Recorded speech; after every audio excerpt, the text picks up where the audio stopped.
সালাতে দোয়া কবুল হয়। সালাতে দোয়া কবুলের তিন জায়গা। একটা হচ্ছে তাকবীরে তাহরিমার পরে আমরা সানা পড়ি না, আমরা তো একটা পড়ি। আল্লাহর হাবিব সুন্নাহ এবং নফল নামাজে আরো পড়তেন সানা, ওই দোয়া কবুল হয়। দুই নম্বর জায়গা সালাতে সেজদায় পড়ে দোয়া করলে কবুল হয়। আকরাবু মা ইয়াকুনুল আবদু মির রাব্বিহি ওয়া হুয়া সাজিদ ফাকসিরু ফীহি দুআ। বান্দা যখন সেজদায় লুটিয়ে পড়ে, বান্দা আল্লাহর সবচেয়ে কাছে চলে যায়। তা কিন্তু বিশ্বনবী বলে, সেজদাটা তোমার রবের কুদরতি পায়ের উপরে পড়েছে।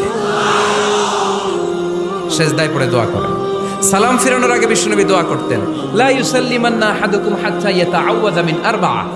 আল্লাহর হাবিব বললেন, চার জিনিস থেকে পানাহ না আছে আমার কোন উম্মত যেন সালাম না ফিরায়। তারা যেন পড়ে, আল্লাহুম্মা ইন্নী আউযু বিকা মিন আযাবিল কবর, আউযু বিকা মিন আযাবি জাহান্নাম, আউযু বিকা মিন ফিতনাতিল মাহইয়া ওয়াল মামাত, আউযু বিকা মিন ফিতনাতিল মাসিহিদ দাজ্জাল।